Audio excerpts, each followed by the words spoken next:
It makes you not only like a trusted voice in the space, but also like kind of a cool friend that people want to see what you have to say.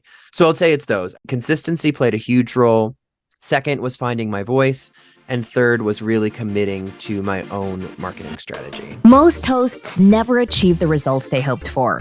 They're falling short on listenership and monetization, meaning their message isn't being heard and their show ends up costing them money. This podcast was created to help you grow your listenership and make money while you're at it. Get ready to take notes. Here's your host, Adam Adams. What's up, podcaster? It's your host, Adam Adams. And today our episode's going to be probably a little bit different because I don't know how deep we will go into some of this. But the guest that I have on has a couple of podcasts and a YouTube channel as well that he's been growing. And when I was listening to one of his episodes earlier, it just made me think. It made me question things. It made me not sure about what to think or to not think. And you may have felt somewhere similar to that. So the main podcast that we're going to be interviewing Jeremy about today is a podcast called When Walls Can Talk. And there's a lot of interesting stuff on there. And like I said, it makes me think. And I want to get his journey, like through why he started the podcast, what he's trying to do out of the podcast. And it looks like he's really trying to make this the full-time thing where it's the main focus and the main source of revenue. So let's figure this out. Let's dive in. It's a little bit different, and I think it's going to be fun. What's up, Jeremy Haig? Thank you for having me. It's really nice to be here. I love this topic and I love talking about it. So I started a podcast. Yeah. So I started the show in June of 2021. So it's only a little over 2 years old now. I'm definitely fledgling in the podcast space. And what really started it is actually living here in Colorado. I stumbled upon stories of these locations that many would deem paranormal or supernaturally charged or that kind of thing. And the more that I dug into learning about it from a research and historical perspective, the more I discovered that there was a lot more going on here than I thought. And I was just so blown away by the stories that I was finding that I had to tell somebody. And I think my friends kind of got sick of it. So I ended up pulling out a microphone, and I kept pushing it off for a long time, honestly. I didn't really know what I was doing. And in many ways, I'm still learning all of that as I go. But eventually, thanks to two really dear friends of mine who run their own podcast called Ouija Boards and Midnight Margs, two of my best friends, they basically just plopped a microphone in front of me and said, "Surprise, you're putting out an episode." And really grateful that they did, because everybody has to start somewhere. And while I've grown so much from my first episode until now, it's still one of my most talked about and most listened to episodes of my entire 60 episode calendar or catalog. And so I started it because I just think that there's more going on in the world around us than we recognize. Well, let me say this. The paranormal and true crime podcast space is very saturated. There's a lot of content out there, and there's a lot of really big names in this particular niche of podcasting. And so what was really important to me was to identify what can I say about this topic that's completely different from anybody else. And I really appreciate your comment about making you think, because that's ultimately what I settled on, is instead of just telling you stories about paranormal experiences and true crime stories, which are all fascinating and wonderful, I would rather allow the people who've already carved out that space to maintain that. And why don't I do something that's a little bit different? So my vision was, let's focus on the humanity behind the stories.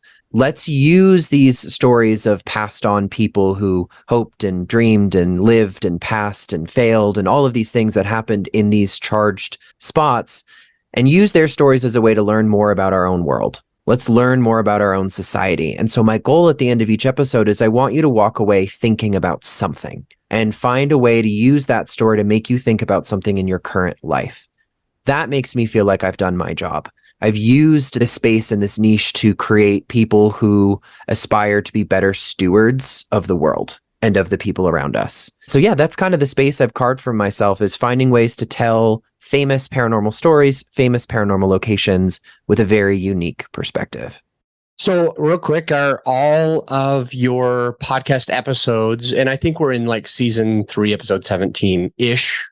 I'm not sure if that's right. Where you are now. And you mentioned in the beginning that it started out as a Colorado thing, And I wanted to find out is because the story that I listened to, I wasn't aware that it was in Colorado. So I want to ask you if you've later kind of moved on to other states. Yeah, 100%. So my first 6 major episodes, I call them my production episodes. Those are the ones that I do with like sound effects and music and stuff like that to try to immerse you in a moment or in a period of time. Those first 6 were all Colorado. And then from there, I wanted to kind of spread my wings and grow into new locations. Some are really famous in the paranormal community, places like the Villisca Axe Murder House or Waverly Hills Sanatorium, stuff that you see on like the paranormal investigation shows all the time. But I also try to sprinkle in some ones that people might be a little less familiar with because I think that they deserve to be heard. I have quite a few of those coming up in the rest of 2023 and into the beginning of 2024. But yeah, no, I've definitely extended beyond Colorado. I feel like it might be important for me to add a few more of those back because people really, really appreciated those. But currently, I'm definitely on a more international kick. I try to pick somewhere from all different continents. I'm going to South Africa next year. I'm going to Australia. By going, I mean taking you there. Are you personally going to be flying out and visiting? It's part of my hope, honestly. You can write the whole dang thing off since it's part of your podcast and you want the podcast to be your main source of income. It's a write-off. It doesn't have to come out of your pocketbook. This is true. I think there's so much that can be done with it in the future. I think genuinely feel like I'm only just beginning of what this is going to be. It's cool too, because I recently got cast. This is kind of separate from the podcast. I got cast on a new YouTube series that's going around Colorado doing paranormal investigations. So that's been a lot of fun too. It started to get me away from the studio and out into spaces in a new way. But here's hoping I end up traveling to some of these, because recording live from there would just be the coolest thing. Yeah, it would. Hey, why do you have more than one podcast? It seems like this one, I need to pull it up. Is it called When Walls Can Talk? Correct. Okay, When Walls Can Talk. It seems like that was kind of like the main one, and you started that at June of 21. But when I was listening in, you advertised another, and you talked about another one that was switching to YouTube. And just kind of curious, why 2 or 3 different shows? Why not just one show? Absolutely. When Walls Can Talk is definitely, that's my flagship. That's my baby. That's the one will always be kind of number one. And everything else that I've chosen to create has all been in support of that network, in support of my avatar, in support of who is the consumer of this content and what other spaces interest them, as well as which one of those spaces align with my own fascinations and interests. I remember in high school, one of my dreams was actually I wanted to be a cinematographer. I wanted to work in film.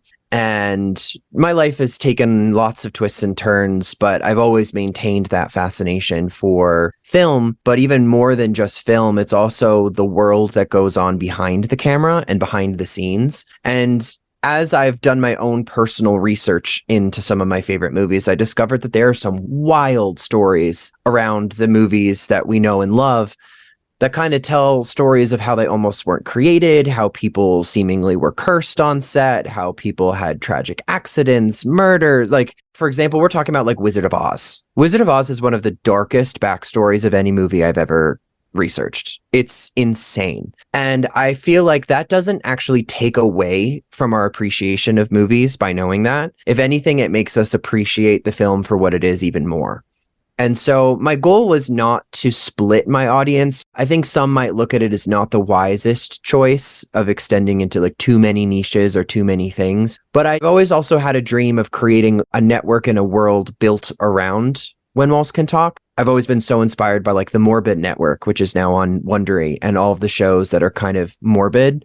And I'm a bit of a dreamer and a bit of a masochist. So I basically just said, why can't I create that space on my own? Why can't I create that orbiting my main show and create socials and Patreon and email marketing and online courses and ebooks that support and speak to the varied interests of my listener the way that I have varied interests?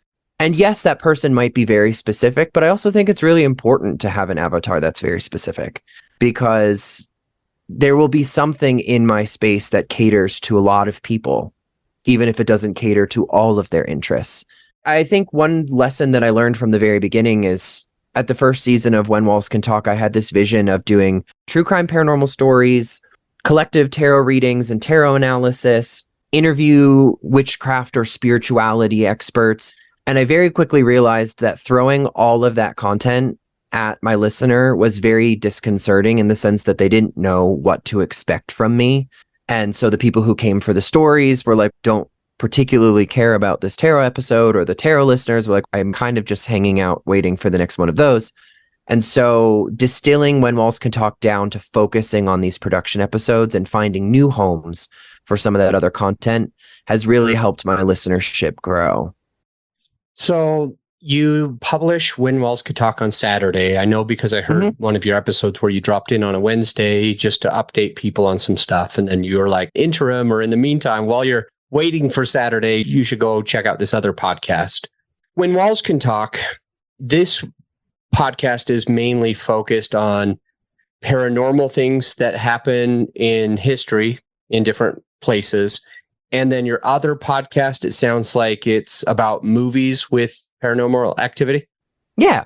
Or just movies with dark sides to the creation of movies. So that could fall into, like, I just did Rosemary's Baby, which perfectly ties in the Sharon Tate murder.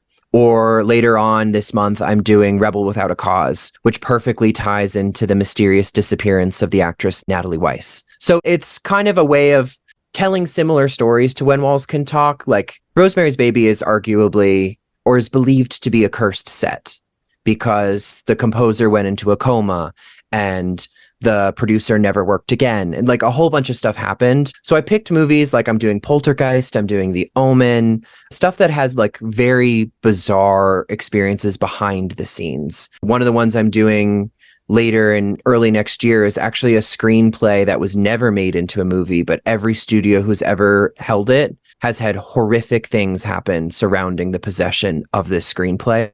It's called Atuk, A-T-U-K. So I found stories like that of like, how can we begin to understand and respect in kind of a weird way some of these movies and some of these things that we consume kind of passively, honestly. So interesting things. And I have a question for you that, remember, I said this might be a little bit different. So real quick to my listener, I wouldn't normally bring anything up like this, but I just want to hear what Jeremy says about it, what his thoughts are, because I'm genuinely curious. And so I'm not even sure where I stand on this, but I want to tell you a story, Jeremy, and I want to hear what your thoughts are. Okay. So I grew up in Utah, and in high school, my thing was that I would write music all night. So I'd just be at my computer.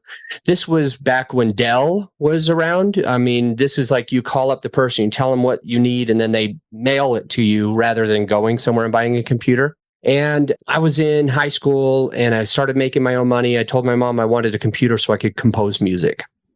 And she wanted me to buy it on my own. And I think it was like $350, which is a lot of money. It is a lot of money for a high school kid who's probably making $5, $6, $7 an hour. And so that's what I would do every night. As soon as the family would be asleep and I would be undistracted by family and dinner and whatever else, conversation, sounds, I would go to my computer and I would just compose music. So I learned every single instrument so that I could write symphonies and things like that, so that I understood what the violin and the clarinet and the tuba and everything did. And it was a big thing to me. It was the big thing to me. So let's say 10, 11 p.m. until like 3 a.m. every single day, that's composing. And then I go to bed at like 3:30, wake up at 6 for school and do school. And then at 10 until 3 or 3:30, I'd be composing again. Well, there was one day that, I mean, I didn't hear or see my dad come downstairs, but I saw him, or what looked like him, come from the bathroom. I was just like, "Hey, Dad." And he didn't say anything. And I'm like, well, that's rude. Like, why wouldn't he say anything back to me? And I was like, Dad, why aren't you talking? And he just like walked, and I just watch him walking, and he gets to the bottom of the stairs. And I'm like, what the F? I take off my headphones like I'm wearing now for this podcast, and I sprint to the bottom of the stairs, and he disappears. He's not there anymore. I'm like, what the hell? How is he not like in the middle of the stairs right now? So I sprint up the stairs and I go into his bedroom, like, Dad, why were you downstairs? And he's like, I'm asleep, son. Like, he was literally in bed on the other side of my mom. And I'm like, you weren't just downstairs. Cause like I could hear your footsteps. I could see you. It didn't look like a ghost with white cloth over top. It didn't look like you could see through it. It was a man, like a normal sized man walking with footsteps, sounds, and everything. And I've never known what to even think about that or do about that since. In fact, I almost never tell anybody. So I'm like embarrassed right now. That's the truth. I'm embarrassed that I'm telling my listener because now they're like, what was he drinking? What was he smoking that day? Nothing. Nothing. And I rarely tell anybody that I'm dating or anything like that because I don't want to get into this like, you're crazy type of thing, Obviously, it hasn't happened that many times to me. This was like that main time that I'm like confident that there's a man. And my dad, he got out of bed and he's like looking in every room. He grabbed his baseball bat because he's like, if someone's in our house, and I'm like, it's someone. I did not think it was like a ghost or anything like that. But whatever it was, whoever it was, disappeared as soon as I sprinted to the bottom of the stairs. What would you say about this? What would you make of it? Well, first of all, thank you for trusting me with that story because I know that that's not a small thing. I have a couple thoughts. First and foremost, I have a feeling this may be a hot take and this may be a little biased for somebody who's in this community, but I do think that more of us on this planet have had an experience similar to this than we admit to. And that could be for one of two things, one of many things, honestly. But I think the first one is exactly what you just talked about, is that none of us want to come off as crazy, especially when something like that is so, like, what you saw. And like even years later, still your brain is not capable of talking you out of it because you know what you saw and you know what you experienced. I think that many people have something like that at some point in their life. And there's also quite a few that haven't. I think there's a lot of people who listen to my show are like, well, I've never had anything happen like this. And I get struggling with the willing suspension of disbelief enough to assume that maybe we're not all crazy and maybe we're not making this stuff up. But I also think that you're not the sort of person that I perceive as like running around wanting everyone to know your ghost story, which to me adds a lot of credibility to it of like, this is not something that you're using in parties or to like get attention because it's something that actually has a real emotion attached to it for you. My other thought is that a really common form of spirit manifestation is what we call doppelgangers. And that's when they choose to take on the voice or face or appearance of somebody in our life for whatever reason. I'm not 100% sure what their motive is. It's rarely negative. Rarely are they trying to harm you. It's mostly that like they're the ones that are, let me say it this way. You're very often in their space so that it's not terribly difficult for them to mimic or appear like you. I have a feeling that it's probably something that wanted your attention and knew that the only way to really do that was to appear to you as someone that you knew and trusted. That's far less terrifying, honestly, to do it that way. But it's very interesting that it's also something that I'm assuming nothing like this has ever really happened again for you, even in the same home or building. In that same house, I was always afraid of the dark. Mm-hmm. Like, I wouldn't say that I'm always afraid of the dark, but at house, I was always afraid of the dark.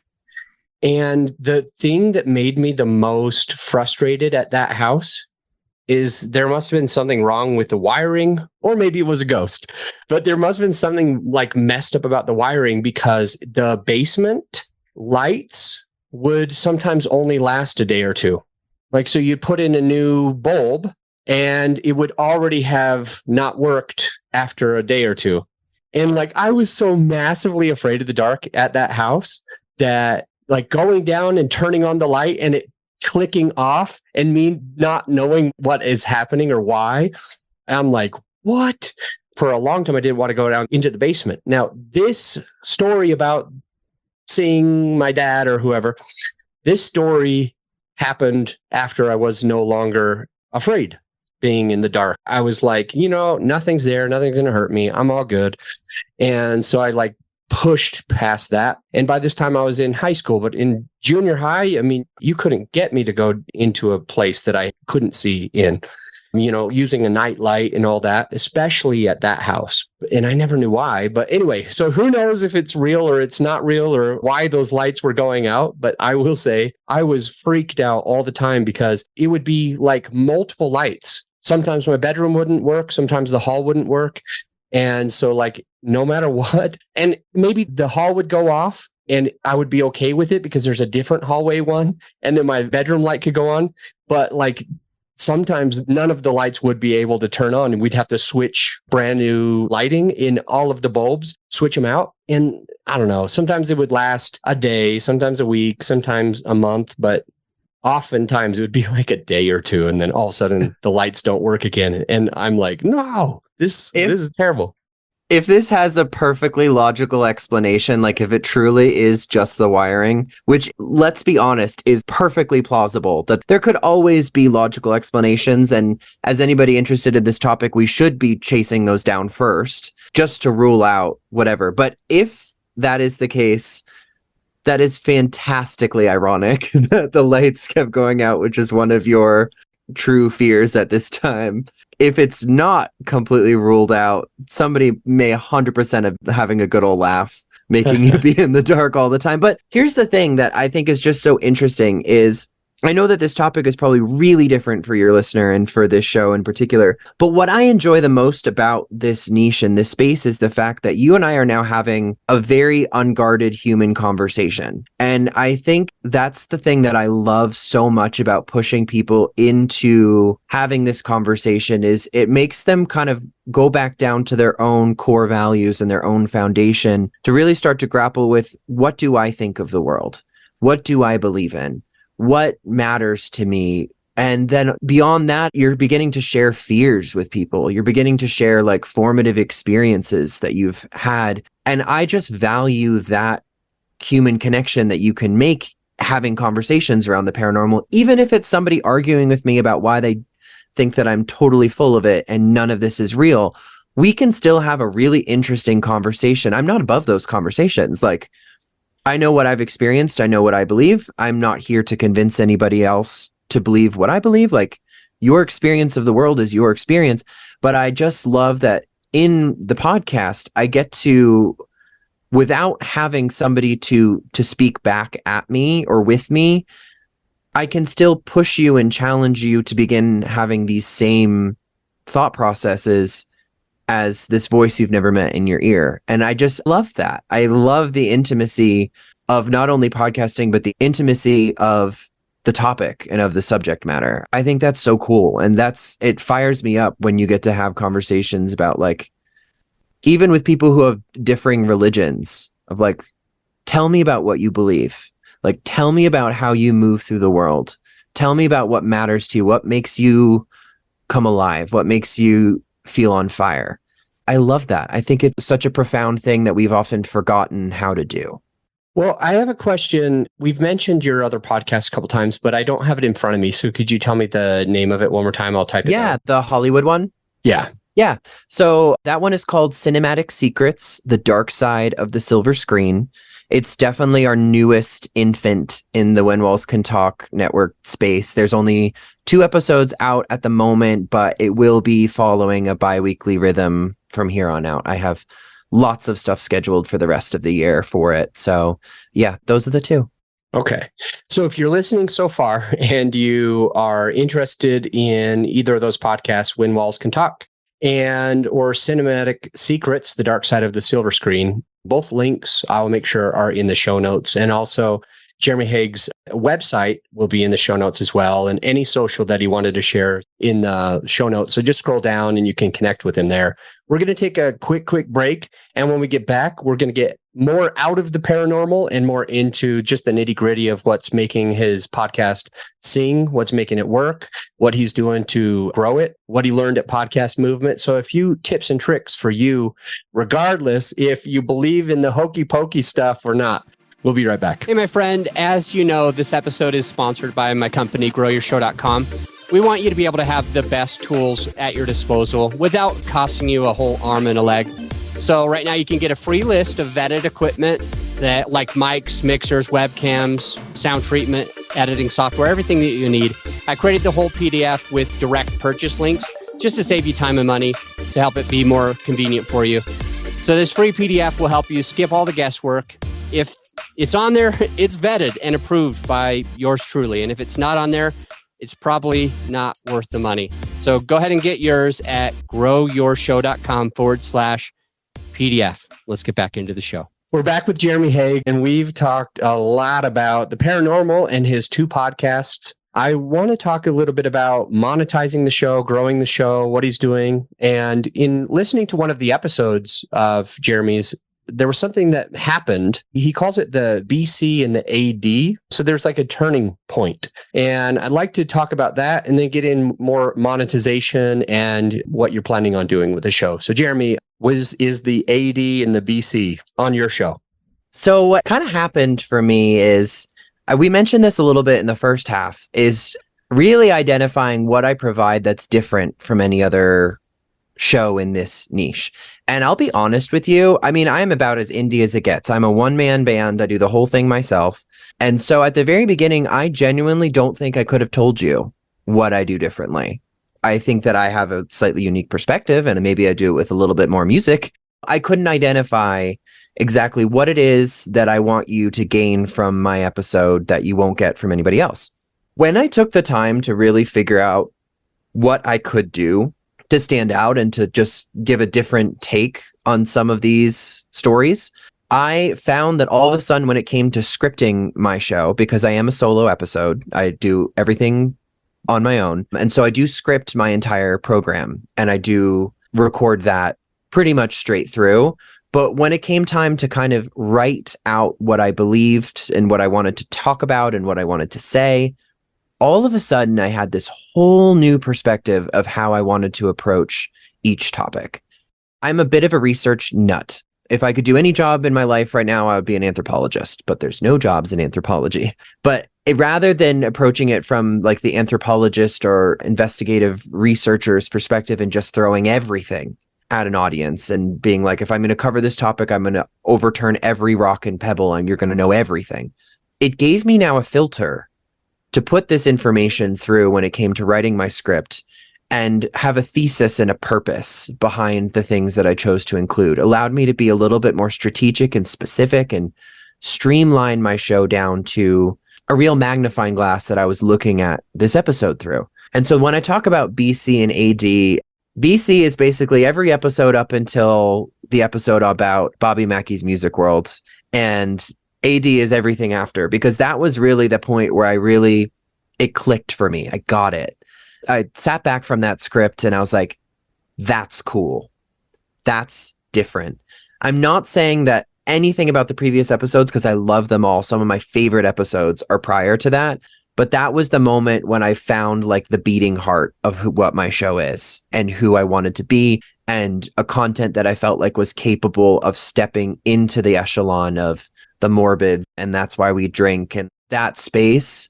I was like, this feels like it belongs there now. Before that, I felt like I was doing a great job presenting the content and the research and the stories, but all of a sudden it felt like it could run somewhere beyond just the background and just the stories. Like, how many episodes in was that? Like 10 episodes in, 100 episodes in? What would you say? That was probably about 45 episodes in. One of the biggest things that I honestly would say to other indie podcasters out there, and I don't know if other people are saying this, but it really worked for me, is don't be afraid to play and to try different formats and try different takes. I felt myself at the very beginning feeling locked in from the very jump with something that I had never done before. And as soon as I kind of got over myself and got over my hesitancy and trusted that my listener, especially the ones that were with me from the beginning, because they're probably friends and family jumping on right from the jump, that they would go there with me and allow me to try different things until I found something that was like, aha, that's it. That's when walls can talk. That's what it sounds like. That's what it feels like. And this is how I tell a story. I think that's one of the things that if I could go back to the beginning and tell myself is don't forget that you started doing this to have fun and to tell stuff that really mattered to you. And it's okay for it to take 45 episodes before all of a sudden you're like, I got it. And I'm sure 45 episodes from now, it'll happen again where it's like, okay, now I dialed that in even further. But that's just my experience. I don't know if everybody would agree with that perspective, but it's worked for me. Real quick, there's been a couple of people on my show that have said that, I think there's 2 or 3, and I might be mixing people up, but there's like 2 or 3 people that said, the first 100 episodes that they had were garbage. Mm-hmm. And then I have had a few people that I've had dozens that don't even bring it up, right? Don't even mention that. They never talk about how their first few episodes, they were still learning. I've had a couple people on that suggest that you would record at least 10 episodes without ever thinking about publishing them, just like practicing them and knowing that they're going to be garbage, like literally never used. And then still others that, might say that their first 3 episodes or the first 6 episodes, they just didn't know what they were doing. It was totally different and everything. So I think it's interesting that for some, it's 10 episodes. For some, it's 45. For some, it's 100. And for me, I've done on this podcast alone, it's like 400. But when you combine everything, it's been about 1,000 episodes because there was like 650 episodes on the first show. That's amazing. And about 100 on the second show. And now this show in a totally different genre we're basically, I don't know, this might be episode 400 or 399 or 401 or something like that. But the point that I'm trying to make is that I learn, like you said, in another 45 episodes, you might change it again. You might learn something new. And for me, even at 300 plus episodes, 400 episodes, 1,000 episodes, I still feel like I gain microscopically a little bit each time I get behind the mic to be able to understand my voice and know what it is that I'm trying to share and how to share it. I think that's a beneficial thing for any podcaster to hear from you and me, that it's okay to, like you said, try new things, explore, have fun with it, and additionally, not get too worked up about if it's perfect. Yeah. You never said that. I hadn't said that yet either, but I think that's a true thing on both of our parts. Is if we were worried that it was absolutely perfect, we wouldn't do it. And I heard this story, and it's just perfectly timed to be able to share it with this conversation, especially because you do a lot with movies and everything too. But I heard a quote yesterday that Disney never finishes movies. They only release them. So they don't wait until they're like completely perfect. They just wait until it's time to release them. And of course, like any of us with art, any of the compositions that I would write when I was younger with the symphonies and things like that, like I could spend years and years and years on the same thing and still be adding to it, tweaking it, changing instrumentation, octaves, the key that it's in, the drums in the background, adding fillers or whatever. I could always spend more time on it. But ultimately, you just have to say it's time to release it. It's, in some cases, done is better than perfect. And for the listener, I think it's important that they also know that none of their episodes are going to be flawless. This episode today isn't flawless. I'm dancing around some of my words. I'm not sure if I'm going to share some of that stuff, and I did. And we didn't know exactly where we would go. It wasn't scripted out like on your show. It wasn't pre-planned out. This is raw and organic. And in a lot of ways, there's parts of it that I'm like, oh, I'm not sure. But hey, we're going to release it, just like they do with Disney. So, yeah. I think one of the things, too, that helped me was in this process, post attending the podcast movement convention that we met at earlier this summer, which I'm sure we'll talk about in a minute. I came back from that experience very inspired and very driven and like really committing to within the year, I want to be in a different spot in the sense that like I want to be doing content creation full time. I want to call that my full-time gig in a year. And one of the things that I did was I stopped and kind of reevaluated the shows that inspired me to start in the first place. And that's shows like Radiolab, Serial, S-Town, stuff like that. That is just so well produced and well thought through. And sometimes it helps me to also remind myself that while I'm always chasing the aspiration of being another Radiolab or being another Serial or whatever, being another Up and Vanished, it's also important to remember that, like, for the indie podcasters out there, a lot of times we are doing this on our own. And it's okay for it to take a while to come up with a workflow and a system that allows you to get to as close as that as possible. I had to give myself a lot of leeway of, like, some of my favorite podcasts in the world took 3 years to make, and I have 5 days. Like, I have a week to release new content. And just remember, like, almost treating them all like an exercise in my own development towards becoming that great piece of art that some of these podcasts are. And I'll get as close as I can. And there's always a time when I do the first production pass where I'm putting in sound effects and music, and I'll be like, I could add like 6 more things here if I wanted to, but no, we're going to keep going. Like, let's get this episode done as strong as we possibly can. And then we got to move on. We got to make the next one. And then someday there's going to be an opportunity where I'm going to get to spend 3 years on a project and give it that everything that I want to. I don't know. That just was really freeing for me, is remind myself why I started. Who were my inspirations? What did I want to sound like? What did I want my listeners to feel similar to? Like, I wanted my listeners to finish an episode feeling a little bit like they did when they wrap up Radiolab, of like, there's just something super profound about the way they handle the concepts. But then also, like, it's okay to not be all the way to that level yet, to not have a story editor and 15 other editors behind you. I don't know. I'm rambling a little bit, but I think you get the point of just, like, it's all okay. Yeah, it's all okay. Well, I got a question on your plans. Like, you want this to be a full-time gig in a year. Mm-hmm. What's your job right now? You said it's not, so you're doing something else. What's income today? Yeah, so currently I work as the marketing director for one of the largest property management companies in Denver. So my primary responsibilities for them are blog content, SEO content. We're actually launching a podcast for them as well.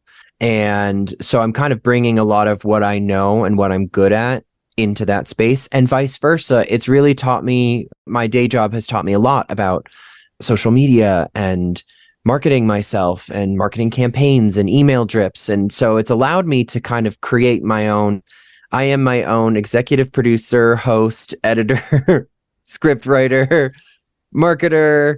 I do it all. And it's been a good trade-off. But ultimately, I want to kind of take everything that I've learned and be able to apply it all in one place and really focus my energies, because I just think there's so much more that I can do once I'm able to make that shift. And it's going to take time, and that's okay. So what I've done is I've kind of sat down and drawn out the next year. What are the metrics that I want to see? And they're all fairly attainable. They're not big jumps.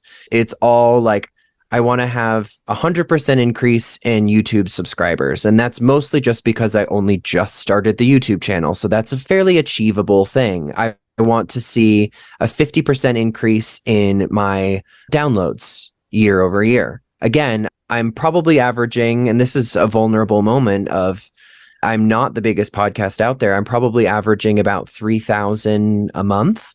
And most of that is in the last few months, honestly, of just this huge spike in traffic that's happened. Would you say that the spike, the BCAD, would you say that the spike from that 45th episode and on is because of something that you're doing on the show? I'm going to give you 3 options, and I want to hear like which one is like the most, or if it's option D, which you'll have to come up with. But is it because like you really just got your voice on the podcast and you kind of changed how you're structuring it and trying to add value to the person listening? Is it because that person who was on the 45th episode, BC, had a humongous following, or was a big story that just everybody was interested in?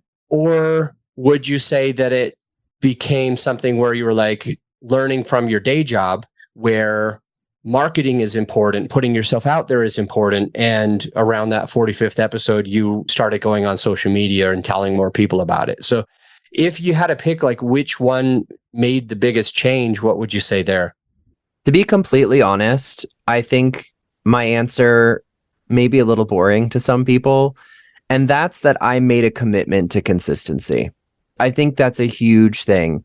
I think that coupled with the tone change got people excited about what I had to say.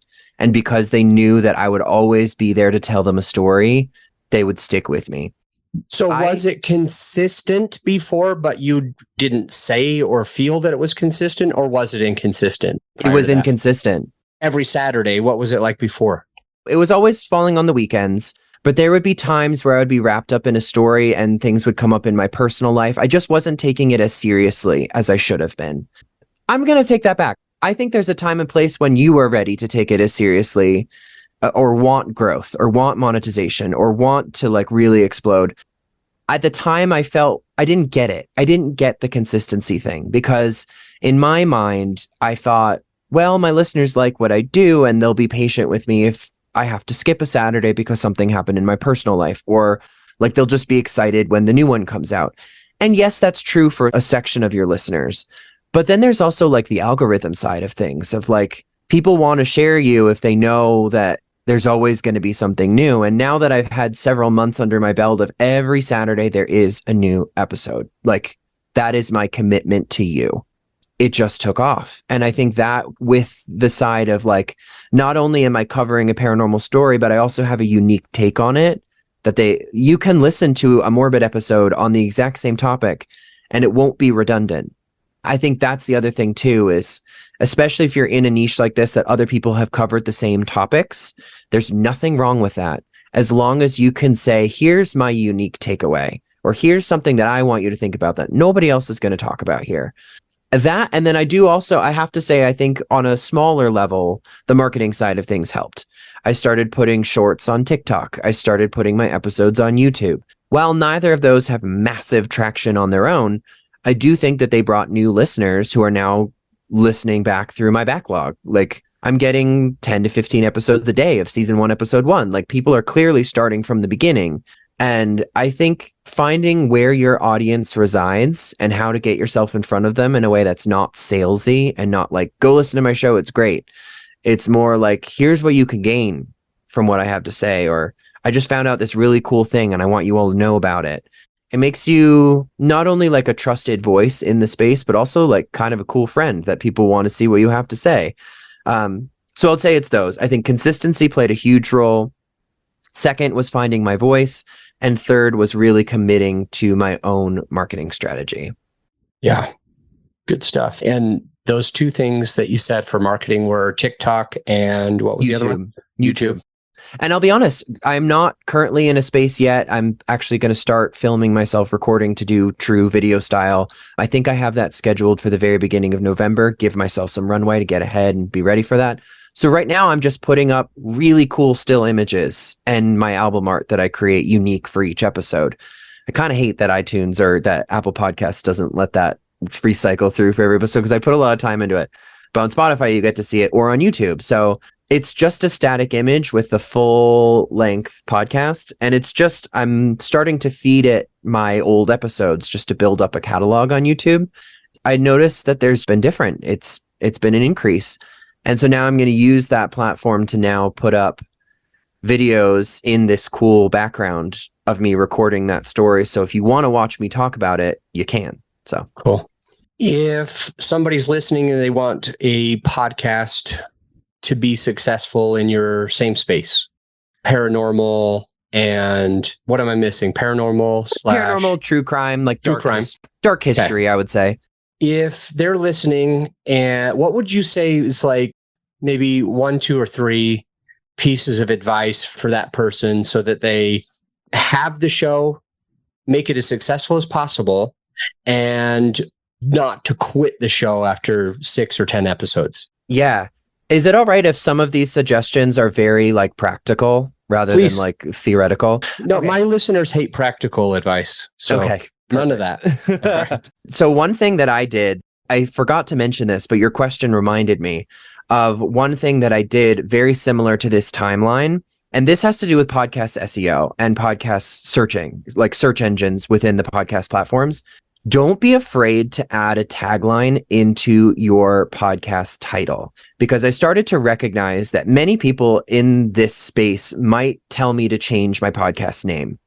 When Walls Can Talk says nothing innately. It says everything to do with my purpose and my vision, but it doesn't tell anything about true crime, paranormal, dark history. None of that shows up when you search for it. So you have to know who I am, or I have to show up as similar shows. But even then, search engines were struggling to find me because they didn't know who to pair me with. So what I did is, over time, I had developed this tagline for myself, which is where paranormal mysteries and dark histories collide. Like, that is the concept, that is the theme of my show. So what I did is I went back to my distribution platform. I use Buzzsprout, and I added that tagline into my main title. Is it necessarily the title of my show? No, but everybody knows that. Everybody knows that it's not. My album art says When Walls Can Talk, the podcast. That's what it is. But having that there, all of a sudden you go to search for like Bailey Sarian's Dark Histories podcast. Huge in this space. I show up very shortly behind it because I have Dark Histories in my name. So I recommend finding ways to get the topic that you're talking about in your title. It's just really going to benefit you to reach your intended audience. It may not fit for every circumstance, so like take it with a grain of salt, but if it works for your concept and your theme and the niche of your show, I think that made a big difference as well. So that's one.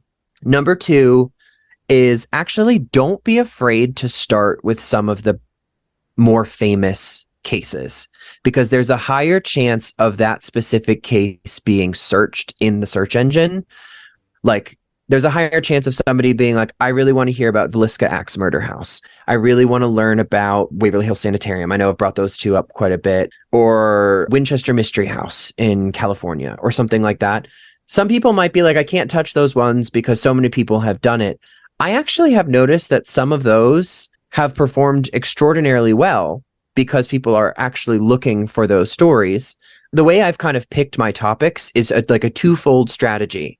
One is make sure that I scatter in a few in there that are really popular, highly searched. And then I also throw a couple in there that are very unknown. So if somebody was interested in it, I might be among the only ones that show up for it. And I found that here in Colorado of like the Croak Patterson Inn in Capitol Hill. Crazy story. Nobody's talked about it. So by that of like, and now I noticed that there's a couple episodes on paranormal investigation shows now covering those spaces, but there's no podcasts about it. And so I automatically rank really high in that. So that's kind of my twofold strategy, is like pick ones that everyone's looking for, tell them something different about it, or pick ones that nobody's talking about, but might be really important locally or in a very specific area of your niche, because then you're the only one there and it helps people find you. Yeah. Thank you. A lot of fun stuff today. I really appreciate you jumping on. So it sounds like a lot of things happened at that 45th episode with your marketing, your search engine optimization, your commitment, and being able to trigger some algorithms by switching the podcast to being very regular. And not only that, but your listener really knows that they can trust you and they can keep coming back.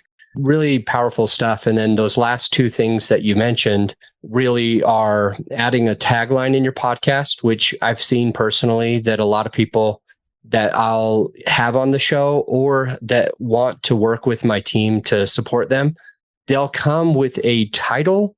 And I've actually always mentioned that you need to have a tagline. I don't know if it's been really covered on the podcast itself, but I loved how eloquently you stated it with that tagline being important because it really supports the search engine.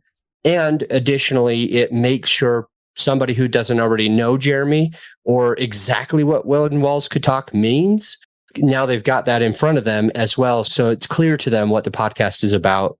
And if it's right for them, they'll go ahead and pick it. And then the other one is to cover what's popular, like that people are already searching for, to be able to have your own spin on it, of course, as you mentioned, but not to be afraid to use that. It's interesting. I had another podcast interview earlier today, and that person was talking about how he went viral on different social medias. And it was very similar feedback. It was take the things that people are already looking for and interested in and put your own spin on it so that you can really be brought to light. And so these two things seem to be really effective, and anyone listening ought to make sure that, especially if we have an obscure title. The podcast on podcasting, I think that makes a lot of sense. I could still add a tagline to it. However, if I had a podcast called like The Adam Adams Show or Let's Go Green or something, it'd be like, okay, what do you mean green? Are you about to puke? Do you want to make money? Are you like doing something with plants? Is this a cannabis podcast? Well, I don't know what you're talking about. What do you mean by green? And so it could really be anything. So adding that tagline could support it. And then again, covering what's popular, what people are already looking for. Super good stuff. Again, Jeremy, as I think I mentioned before, all of your social, your website, and the 2 different podcasts are already in the show notes, so the listener can easily go and find you. This episode might have been a little bit longer. The next episode is quite short, so if you got time, I will see you on the next episode. It'll be valuable to you. See you there. You know, I really don't say this nearly enough. I don't mention this, and I feel horrible because it's a great resource for you to be able to take your podcast to the next level. And it's simply a free resource that I don't need your email or anything. It's just a podcasting course that I created that is ended up putting in the very first 6 episodes of this podcast. So if you haven't checked it out, definitely going to want to just check out those first 6 episodes, see how they can help you improve your podcast, get in front of more people, and have a better result where you're making more money through the podcast, etc. So much can happen after you listen through episodes 1, 2, 3, 4, 5, and 6. So if you haven't done it, go do it now.